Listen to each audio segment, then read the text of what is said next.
अस्सलामुअलैकुम नाजरीन कराम, नई वीडियो में आपको खुश आमदीद कहते हैं। वही हुआ है जिसका डर था। नामजद चेयरमैन पीटीआई के खिलाफ पहली बाज़ाब्ता आवाज़ पार्टी के अंदर से उठ चुकी है और इस वक्त पीटीआई के रहनुमाओं ने बड़ा वाज़े और बड़ा खुल के इस बात का ऐलान किया है कि खान साहब ये काम आप ना करें, यानी ये जो आप काम कर रहे हैं, अगर आपने ये काम कर दिया तो हम इस काम में भी आपके ख़िलाफ़ हैं। मतलब ये वो चीज़ है जिस पर हम आपकी मुखालफत करेंगे, जो कि नामजद चेयरमैन पीटीआई के हवाले से है, बैरिस्टर गौहर के हवाले से। बैरिस्टर गौहर की नामजदगी के आफ्टर शॉक्स इस वक्त आना शुरू हो चुके हैं। कुछ और भी बड़ी अहम डेवलपमेंट्स हैं। निगरान वज़ीर आज़म की गिरफ़्तारी का मामला, ये क्या ख़बर है। इस्लामाबाद हाई कोर्ट से एक ख़बर आई है, उसके साथ ही साथ नवाज़ शरीफ के NRO की तकमील हुई है। सिसिलियन माफिया की पाकिस्तान में जीत हुई है, एक और सहूलतकारी हुई है, जबकि खान साहब की एक और केस में बरीयत भी खारिज हुई है। खान साहब के लिए मुश्किलात हैं।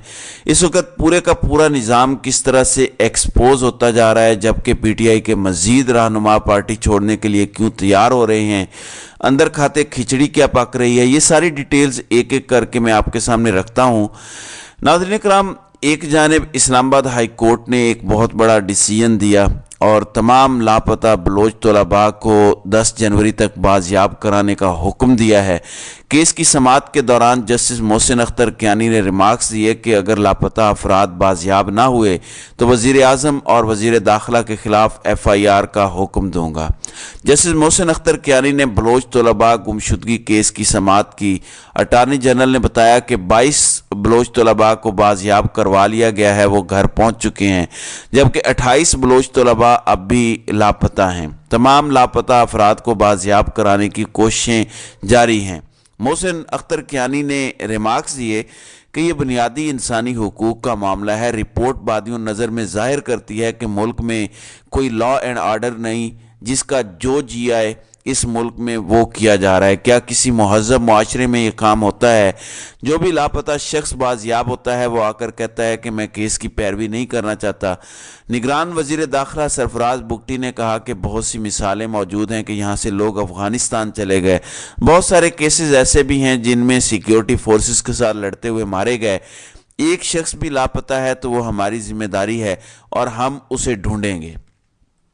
इस पर जस्टिस मोहसिन अख्तर कियानी ने कहा कि आज 22वीं समाअत है, आपने सारी एजेंसीज को बुलाकर पूछना था। जबरी गुमशुदगी वाले केसेस में लोग आपके अपने इदारों के पास हैं। एक तरफ मखसूस इदारे पर इल्ज़ाम है, इन्वेस्टिगेशन भी उन्होंने करनी है। सेक्रेटरी दिफा जिम्मेदार है कि उनके इदारे किसी ऐसे काम में मुलविस ना हों। अदालत ने रिमार्क्स दिए कि आज तक किसी रियासती इदारे को जिम्मेदार ठहराकर कार्रवाई क्यों नहीं हुई। जबरी गुमशुदगी केसेस का हल निकाल कर रिहा करें या अदालत में पेश करें। हमारा मसला यह है कि हम मानते भी नहीं हैं कि ये जबरी गुमशुदगी के केसेस हैं। जजेस ने जाकर बंदे रिकवर नहीं करने, हम तो सिर्फ जजमेंट्स दे सकते हैं। मोहसिन अख्तर कियानी का कहना था कि कोई भी रियासत मुखालिफ सरगर्मियों में मुलविस हो तो कानून के मुताबिक कार्रवाई करें, लेकिन अदालत पेश करें। मुल्क की अमन के लिए इदारों की कुर्बानियाँ हैं, ये मुल्क शहदा की बुनियाद पर चल रहा है। पाक फौज ने जो कुर्बानियाँ दी उनसे इनकार नहीं, लेकिन दूसरे पहलुओं को भी नहीं छोड़ा जा सकता। शहरियों के भी हुकूक हैं। अदालत ने तमाम लापता अफराद की फैमिलीज़ की तफसीलात हुकूमती कमेटी को फराहम करने की हिदायत की और वज़ीर दाखिला को कहा कि 2 हफ्ते में इन बलोच फैमिलीज़ को मिलें और बलोचिस्तान में जो हैं उन्हें वहाँ जाकर मिलें। अदालत ने कहा कि तमाम हाई कोर्ट्स और सुप्रीम कोर्ट के फैसलों में तय हो गया है कि लापता अफराद के अहल खाना की किफ़ालत रियासत की जिम्मेदारी है। जस्टिस मोहसिन अख्तर कियानी ने वार्निंग दी कि आज वज़ीर आज़म को बुलाया हुआ था, वज़ीर दाखिला तो चले गए, वज़ीर आज़म चूँकि बैरून मुल्क हैं इसलिए वो पेश नहीं हुए, तो आज उन्होंने वार्निंग दी कि अगर अगली तारीख पर लापता अफराद बाजियाब ना हुए तो वज़ीर आज़म, वज़ीर दाखिला, सेक्रेटरी दिफा और सेक्रेटरी दाखिला के खिलाफ पर्चा काटने का हुक्म दूंगा और आप सबको घर जाना होगा। 10 जनवरी तक जस्टिस मोहसिन अख्तर कियानी ने यह समाअत मुलतवी कर दी। तो बड़ी दबंग किस्म की जजमेंट है। जाहिर है कि बड़ी अनप्रेसिडेंटेड जजमेंट है कि किसी जज ने इतनी स्ट्रिक्ट किस्म की जजमेंट दी हो। दूसरी जानब district and session court Islamabad ने खातून जज ज़ेबा चौधरी को धमकाने के केस में इमरान खान की बरीयत की दरख्वास्त खारिज कर दी है। डिस्ट्रिक्ट सेशन कोर्ट इस्लामाबाद में मुरीद अब्बास खान की अदालत ने महफूज शुदा फैसला सुनाया और खातून जज को धमकाने के केस में इमरान खान की बरीयत की दरख्वास्त खारिज कर दी। सिविल जज के फैसले में कहा गया कि इमरान खान खातून जज धमकी केस में बरीयत के मुस्तहिक नहीं। इसके अलावा सेशन जज ने खातून जज धमकी केस में इमरान खान का ट्रायल शुरू करने का फैसला किया है। वाज़ेह रहे कि अदालत ने फरीकैन के दलाइल मुकम्मल होने पर इमरान खान की बरीयत की दरख्वास्त पर महफूज फैसला किया था और अब समाअत मुलतवी कर दी और बरीयत के बारे में कहा गया कि इमरान खान इस बरीयत के मुस्तहिक ही नहीं है। यानी हर तरफ से घेरा जा रहा है। मुझे तो लगा था कि एक बड़ी पॉजिटिव डेवलपमेंट है, वो जो इद्दत में निकाह का केस है उसमें दरख्वास्त गुजार जो एक बड़ा पुरस्कार सा किरदार है जो कभी पेश नहीं हुआ लेकिन तगड़े तगड़े वकील करा लेता है, इद्दत में निकाह के केस में उसने केस वापस ले लिया। लेकिन अगले दिन उससे भी बड़ा काम हुआ कि डायरेक्ट विक्टिम को बीच में घुसा दिया गया और खबर मानिका के जरिए दरख्वास्त दिलवा दी गई। फिर ओन चौधरी और मुफ्ती साहब जिन्होंने निकाह पढ़ाया उनके भी बयानात हो गए। तो इस वक्त कोई एक केस ऐसा नहीं है जो इमरान खान के खिलाफ इस्तेमाल हो सकता हो और निज़ाम उसे इस्तेमाल न कर रहा हो। वहीं दूसरी जानिब कोई ऐसा मुद्दा नहीं है, कोई ऐसा नुक्ता नहीं है कि नवाज शरीफ की सहूलतकारी निज़ाम कर सके, सिस्टम कर सके और वो ना की हो।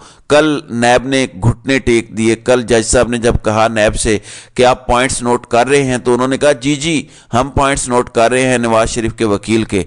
तो जज ने कहा कि कागज़ पेंसिल तो आपके हाथ में नहीं है, नोट किधर कर रहे हैं। तो ये हालत हमारे इदारों की है। अनफॉर्चुनेटली यही साबित हो रहा है कि नैब सिर्फ पॉलिटिकल इंजीनियरिंग के लिए बनाया गया है कि जब नवाज शरीफ को रगड़ना था रगड़ दिया, अब नवाज शरीफ को बाइज्जत बरी करवाना है तो बाइज्जत बरी करवा दिया। तो ये शर्म से डूब मरने का मकाम है। क्या इसी को इंसाफ कहते हैं? अब आते हैं इस मामले पर जिसका मैंने अपनी वीडियो के आगाज़ में बताया, ये जो चेयरमैनशिप का मामला है। शहबाज गिल अब इस पर खुलकर सामने आए हैं और एक तरह से मुखालफत में सामने आए हैं। चेयरमैनशिप इमरान खान ने जो बैरिस्टर गौहर को दी है ये एक बड़ी स्ट्रेटजिक मूव है क्योंकि इमरान खान चेयरमैनशिप के इलेक्शन के लिए अहल हैं, लेकिन उन्हें यह भी पता है कि इलेक्शन कमीशन ने इसमें रोड़े अटका के पीटीआई को बल्ले के निशान से महरूम कर देना है। इस बल्ले के निशान से अगर पीटीआई को महरूम कर दिया गया तो इलेक्शन के अंदर उनके पास एक दलील होगी कि उन्होंने काम नहीं किया जो हमने कहा था और डिले होता रहेगा। अदालती निज़ाम ऑलरेडी खान साहब देख चुके हैं कि पाकिस्तान की अदालतों से कितना रिलीफ मिलता है। सुप्रीम कोर्ट से भी देख लिया खान साहब ने कि काजी साहब की अदालत से कितना रिलीफ मिलता है। इस्लामाबाद हाई कोर्ट के जस्टिस आमिर फारूक की अदालत से खान साहब को कितना रिलीफ मिलता है। ये सब कुछ खान साहब बड़े अच्छे तरीके से बड़े तहम्मुल से विटनेस कर चुके हैं। इमरान खान को अब पता लग चुका है इमरान खान ने पंजाब और केपीके की असम्बलीज क्यों डिसॉल्व की थी, क्योंकि उन्हें लगता था कि हो ही नहीं सकता कि कॉन्स्टिट्यूशन वायलेशन हो और 90 दिन में इंतखाबात ना हो। He was wrong. अब वो इस निज़ाम को समझ चुके हैं कि यहाँ पे कुछ भी हो सकता है। आइन, कानून, कॉन्स्टिट्यूशन, रूल ऑफ लॉ, हर चीज़ बालाए ताक रख कर अपने स्क्रिप्ट पर अमल दरामद हो सकता है। ये चीज़ खान साहब को बड़े अच्छे अंदाज में रियलाइज़ हो चुकी है। अब इमरान खान ने हिकमत का मुजाहरा किया। एक तो वो किसी पॉलिटिकल हैवी वेट को इस जगह पर नहीं लाए ताकि ये तासुर ना हो कि कोई परमानेंटली खान साहब को रिप्लेस कर रहा है। उन्होंने सिर्फ एक पोस्टमैन, निगरान या केयर टेकर चेयरमैन का किरदार दिया है और ये भी अच्छा किया कि बुशरा बीबी या अलीमा खान को सामने नहीं लाए क्योंकि ख़ानदानी सियासत हो जानी थी। ऑल्दो बहुत से लोग कह रहे हैं कि नहीं उन्हें देनी चाहिए थी क्योंकि ट्रस्ट कर सकते थे अपनी बीबी पे। फिर तो नवाज शरीफ भी अपने बेटे बेटी और भाई पे ही ट्रस्ट करेंगे, किसी और को नहीं देते। पीपल्स पार्टी भी यही करती है। तो ये दलील नहीं थी, लेकिन इमरान खान ने साबित कर दिया कि वो एक लीडर हैं और ख़ानदानी सियासत को आज खान साहब ने पीटीआई की हद तक ये साबित कर दिया कि ख़ानदान में सियासत को नहीं लाएंगे। अब यहाँ पर ऑल्दो बहुत से पाकिस्तान तहरीक इंसाफ के रहनुमा बैरिस्टर गौहर की इस तैनाती पर बड़ा पॉजिटिव रद्द अमल दे रहे हैं और उनके हवाले से बता रहे हैं कि वो अच्छी चॉइस हैं। बल्कि जुल्फी बुखारी ने भी ट्वीट किया कि बैरिस्टर गौहर को हम इस बहुत बड़े एजाज़ के लिए मुबारकबाद पेश करते हैं और वो टेम्पररी और इंटरम चेयरमैन का किरदार बहुत अच्छे अंदाज में निभाएंगे और सारी की सारी रेलिवेंट इंफॉर्मेशन हमेशा के हमारे कायद और तहरीक इंसाफ के चेयर लीडर की गाइडेंस में करेंगे। پھر ایک خبر یہ بھی آئی ہے کہ پی ٹی آئی کے مزید رہنما پی ٹی آئی کا ساتھ چھوڑنے کو تیار ہیں۔ پی ٹی آئی کے 2 سابق ارکان اسمبلی اور ایک سابق صوبائی اسمبلی کی قیادت پی ٹی آئی کی قیادت سے آئی پی پی کی قیادت سے ملاقات کی ہے۔ جہانگیر ترین سے ملاقات کرنے والوں میں سابق ایم این اے سردار ذوالفقار اور غلام محمد لالی شامل ہیں۔ سابق صوبائی وزیر کرنل ریٹائرڈ محمد انور نے بھی جہانگیر ترین سے ملاقات کے دوران وہ جہانگیر ترین کا ساتھ دینے کا فیصلہ کیا ہے۔ تینوں ارکان چند روز میں باضابطہ پریس کانفرنس میں پاکستان تحریک انصاف چھوڑ کر آئی پی پی میں شمولیت اختیار کریں گے، یعنی آئی پی پی سے پی ٹی آئی سے ابھی بھی لوگوں کو توڑا جا رہا ہے، یہ سلسلہ جاری ہے۔ لیکن شہباز گل نے ایک بڑا دلچسپ ٹویٹ کیا اور کہہ رہے ہیں کہ اگر عمران خان خود بھی چیئرمین کے عہدے سے الگ ہوں، میں تب بھی پورے احترام کے ساتھ عمران خان کے اس فیصلے کی مخالفت کروں گا۔ ہاں، مجبوراً چیئرمین عمران خان کا فیصلہ ماننا پڑے گا، لیکن میں اس فیصلے کے خلاف ہوں، یعنی اس فیصلے کو ایکسیپٹ تو کروں گا کیونکہ چیئرمین کا فیصلہ ہے، لیکن اس ڈیسیژن کے خلاف رہوں گا۔ یہ فیصلہ درست نہیں ہے، یہ چیز میں بتا رہا ہوں۔ یعنی خان صاحب نے جو قدم اٹھایا وہ غلط ہے، ساری گیم ہی خان صاحب کو ہٹانے کی تھی، خان کو ہٹا لیا تو ان کا خواب پورا ہوا۔ کیا فائدہ بلے کا الیکشن کا اگر خان نہیں؟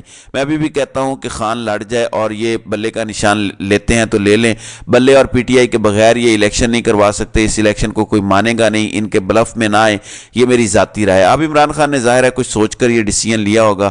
خان صاحب دور اندیشی کا مظاہرہ کر رہے ہیں اور میں ہمیشہ یہ بات کہتا ہوں کہ جوش اچھا ہے لیکن اس کے لیے ہوش کا دامن کبھی نہیں چھوڑنا چاہیے۔ تو یہ ایک بڑی اہم ڈیولپمنٹ تھی جو میں نے آپ کے سامنے رکھنی تھی۔ پی ٹی آئی میں عمران خان کے اس ڈیسیژن کے خلاف یہ پہلی کھل کر کلیئرٹی کے ساتھ آواز اٹھی ہے کہ خان صاحب آپ یہ غلط کر رہے ہیں اور آپ کے اس فیصلے کی ہم مخالفت کریں گے اور نئے چیئرمین پی ٹی آئی کو تسلیم نہیں کریں گے۔